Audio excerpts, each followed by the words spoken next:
Olá gente, tudo bom? Então, vou fazer aqui para vocês um vídeo que ele tem digamos, ele se insere no contexto da física computacional que eu ando responsável por essa disciplina no Instituto de Física da UFAL, mas ele já é um vídeo um pouquinho mais avançado e que eu estou puxando ele para os trabalhos de pesquisa de alguns dos meus estudantes, de iniciação científica, e eu vou discutir um pouquinho de uma forma assim rápida, um pouquinho mais avançada, essa metodologia, que seria utilizar o método de Adams de oitava ordem, certo? Vamos caprichar aí na ordem, num problema geral, num sistema de equações diferenciais. Tá bom? Então assim, como eu disse, esse é um vídeo um pouquinho mais avançado, não tão mastigadinho como os demais vídeos que eu faço no curso. Esse já é um vídeo já mais, seria uma parte mais avançada aí para aqueles realmente interessados que já estão trabalhando com esse tema comigo ou com pessoas dessa área, que são pessoas que já estão ali com a mão na massa mesmo, Então esse vídeo realmente seria para um público um pouquinho já mais maduro nessa parte de resolver equações diferenciais, tá bom? Então vamos lá. Então qual é a ideia? A ideia, gente, é você encontrar uma solução aproximada para uma equação geral, uma equação diferencial geral. Por exemplo, essa equação aqui. dy dt igual a um d de t. Esse d de t aí é o lado direito da equação. Ele, apesar de ele estar ali só em função do tempo, mas você pode até pensar que ele é função do próprio y, que você tem um sistema de equações e ele está acoplado com equações vizinhas. Tá? Então é um lado direito. O que tiver naquele lado direito, você pode utilizar aí nessa abordagem. Então, qual é a ideia do método de Adams? A gente já viu, Você vai fazer uma espécie de um procedimento onde você vai interpolar, você vai dividir um dado intervalo em 4, 6, 8, dependendo da ordem que você quer, e vai fazer um processo de interpolação da função naquele intervalo ali, certo? Para fazer esse processo de interpolação, você precisa de um histórico de derivadas dessa função, em um dado range temporal, tá bom? No caso em questão, 8. Então eu preciso do histórico de 8 valores da derivada da função y, ao longo aí de 8 intervalinhos de tempo.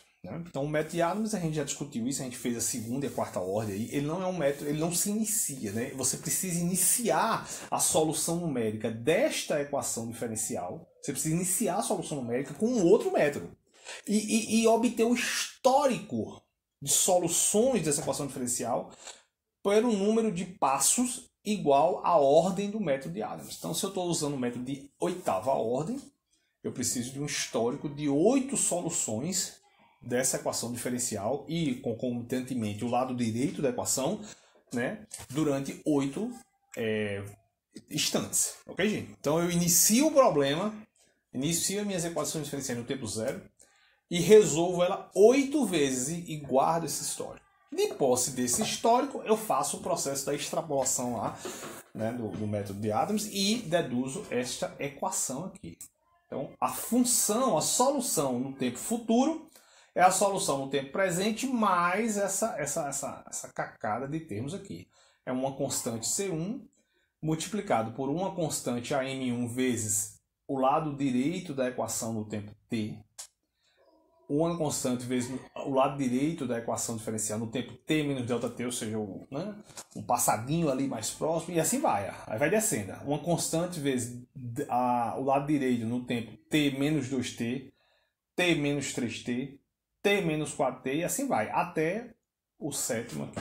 Então, você vai do tempo t até o tempo 7, t menos 7 ΔT. Compreendeu? Então, você tem 8 termos. 1, 2, 3, 4, 5, 6, 7, 8. Que correspondem ao histórico de soluções desta equação diferencial, que deve ser obtido com outro método. Você pode usar, por exemplo, um Range-Kutta. Tá bom? Encontrou um Range-Kutta, usando o Range-Kutta, os 8 primeiras soluções, agora é só aplicar esta fórmula aqui, recursivamente, e encontra então a solução da equação diferencial. Qual é a vantagem? A vantagem é que ela é uma fórmula só.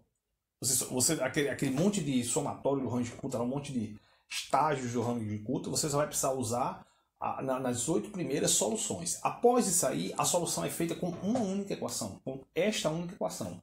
Bota aí, puf, sai o resultado. Entendeu? Essa é a vantagem do método de Adams, é que você tem aí uma única fórmula, basicamente. Você poderia usar um Adams Multiple, por exemplo, que seria você usar esta fórmula e uma outra fórmula de correção, né? Que ele melhora essa aproximação. Mas tudo bem. Só o Adams mesmo, puro, já é uma excelente aproximação. A gente vai ver em 8ª ordem, né? A gente vai ver aqui, tá bom?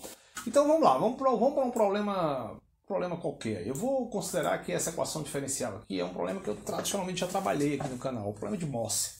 A rede de Morse, tá bom? Eu já resolvi a rede de Morse com o método de Runge-Kutta, com o método de Verlet, né? Acho que eu já fiz, talvez eu já tenha feito o método de Adams de 4ª ordem, não lembro. Mas eu já resolvi essas cadeias de Morse com vários métodos aqui para vocês, né? Então esse seria aí a aplicação do método de 8ª ordem do método de Adams. Então vamos lá, vamos embora. Então talvez aqui alguns já tenham visto esse meu programa, né? Esse aqui é um programinha que eu fiz com um aluno meu, Carlos, né? Aluno de PIBIC. E a ideia, qual é a ideia? A ideia é você tem um problema, né, uma cadeia, onde as massas, uma cadeia massa-mola, onde as molas elas têm uma interação exponencial. A interação entre as molas é essa interação aqui. Ó. Entendeu? Essa é a força lá de interação, o termo de interação, que é a interação de Morse, famosa. Né? Tá bom?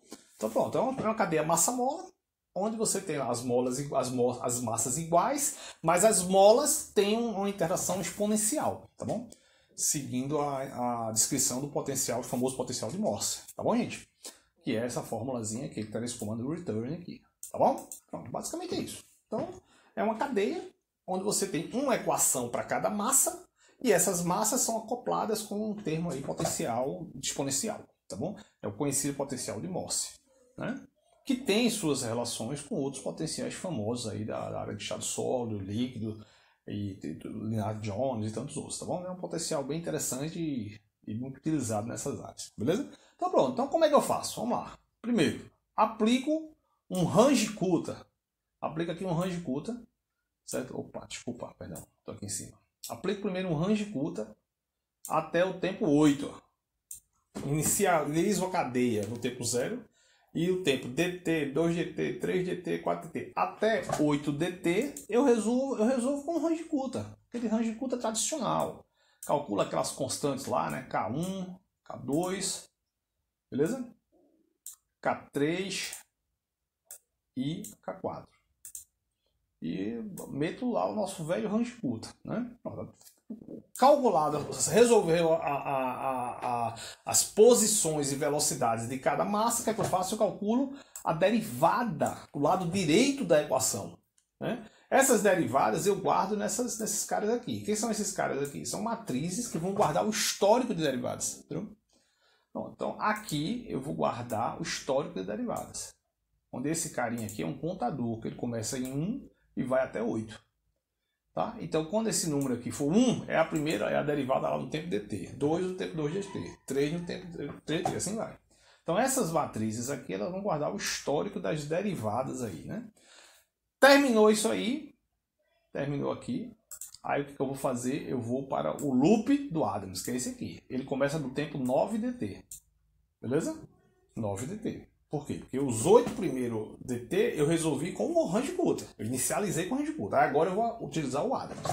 Aí o Adams, como eu expliquei para você, é basicamente uma fórmula. É basicamente essa fórmula aqui. Uma fórmula. Aqui estão as derivadas, as 8 derivadas.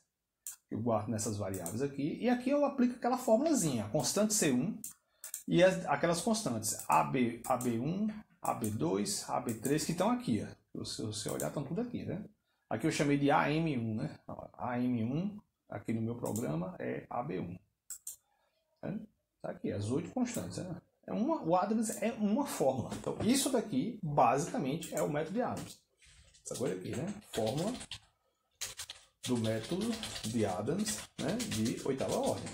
Então, essa fórmula que vocês estão vendo aqui, ó, esta fórmula aqui, tá vendo? a função no futuro é igual à função no presente, mais o quê? A constante C1 que multiplica esse cara aqui. Ó. Essa fórmula aqui é exatamente essa fórmula aqui que vocês estão vendo. Exatamente. Pronto. Feito isso, né, faz isso para a posição e faz isso para a velocidade. Isso aqui é a velocidade. Tá? E acabou o problema. Aí, o que é que você tem que fazer agora? Uma vez que eu resolvi, usei os oito tempos e encontrei o nono, o que é que eu faço agora? Eu descarto o último tempo, o primeiro tempo e atualizo isso. O nono tempo que eu acabei de calcular, né, ele passa a ser o oitavo. E aí aplico de novo a fórmula e fica recursivo. É isso que eu faço aqui. Ó. Eu atualizo aqui a coisa. Eu pego o primeiro, né? O primeiro cara, eu guardo o segundo. Eu pego, né? Eu tenho aqui, eu tinha 8, eu calculei o nono. Aí eu descarto o primeiro e os últimos 8 tempos eu agora aproveito eles para aplicar de novo a fórmula e encontrar o que seria o 10º tempo. E assim vai. Entendeu? Então aqui é isso que eu estou fazendo. Eu estou descartando a primeira derivada, o 1 aqui, ó, que é o que teria lá do tempo dt, e estou atualizando, pegando só do tempo 2 até o tempo 9, que são os novos 8 instantes que eu vou guardar para calcular o próximo tempo. Entendeu? Então eu faço isso tanto para a posição quanto para a velocidade, e aí chego aqui, finalizei o método, né? Fim da solução. Acabou. Então, basicamente, o método é esse. Aplica as fórmulas. Depois que eu apliquei as fórmulas, eu atualizo. Né? Eu atualizo. Eu digo, olha, eu atualizo, calculo a nova derivada naquele tempo novo e faço essa atualização aqui.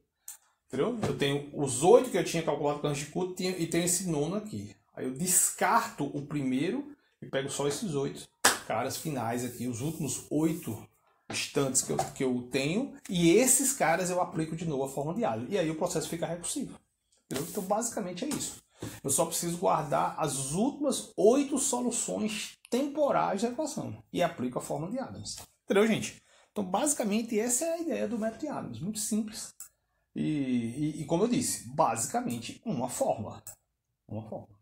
E ele tem uma velocidade muito grande, ele é muito mais preciso para o Range-Code. Só para você ter ideia, isso aqui eu estou fazendo esse programa aqui. Bem, aqui estão as constantes, aquelas constantes que eu deduzi, certo? A gente deduz com uma extrapolaçãozinha, né? Aqui está o C1, está aqui. Então, se quiser pegar aqui, pode pegar, está aqui, certo? Eu já chequei tudo direitinho. Também chequei na internet, então aqui são aquelas constantes que eu uso lá, né? Tá? Tá aqui, são essas aqui. Beleza? É porque eu deduzi todas, eu deduzi tanto a do método do Adams quanto a do Adams-Boolton, né? Então eu deduzi todas. Então aquelas constantezinhas que a gente usa lá na coisa estão aqui, tá bom? Então estão aqui. Quem quiser pegar, estão aí. Só parar o vídeo, né? Elas estão aí separadinhas, tá? Que seriam essas constantes aqui, ó. O C1 seria esse C1 aqui. E esse AM1, AM2, AM3 eu guardei nessa matrizinha, nesse vetor que eu chamei de AB, tá bom? Então são esses caras aí, beleza? Então é isso. Ó, eu estou resolvendo essa coisa aqui, uma cadeia que vai até 200 mil átomos, né? E eu estou fazendo aqui ó, um tempo de 10 a quinta com a precisão de 9 vezes 10 a menos 3, que é da ordem de 0.01, né? Se eu fizer isso no Range-Code, explode com 20 mil unidades de tempo. 20 mil unidades de tempo ele explode, ele dá problema na precisão e não tem conservação da energia, entendeu? Já com esse método não, ele vai bem até os 100 mil numa velocidade bem mais rápida e com boa precisão, entendeu? Com boa precisão numérica. Beleza, gente? Pronto, é isso aí. Como eu disse, é um vídeo não tão mastigadinho, já para um pessoal que já está com a mão na massa nessa coisa dessas equações diferenciais, né? E que está tentando implementar aí a fórmula do Adams de 8ª ordem para resolver equações diferenciais. Vale para qualquer equação diferenciais. Ele tem problemas de instabilidade, certo? Então, você tem que, digamos, regular, né? Escolher de uma forma inteligente esse ΔT. eu faço alguns testes de convergência. Assim. Basicamente, eu vou escolhendo alguns valores de ΔT e vou vendo se eles têm uma certa estabilidade. Eu não faço nenhum teste sofisticado, não. Mas ele às vezes oscila um pouco. Às vezes, se você aumenta um pouquinho o ΔT, ele explode. Ele realmente é um pouco instável, né? Isso a gente sabe. Mas na média, pelo menos para as equações diferenciais que eu trabalhei, se você mantém o ΔT aí nessa faixa de 10 a menos 3 ou 10 a menos 2, ele é muito estável, muito assim poderoso para resolver essa classe de equações diferenciais. Tá bom, gente? Então é isso. Espero que tenha ficado claro aí. Um abraço aí para vocês. De bom, viu? Até mais.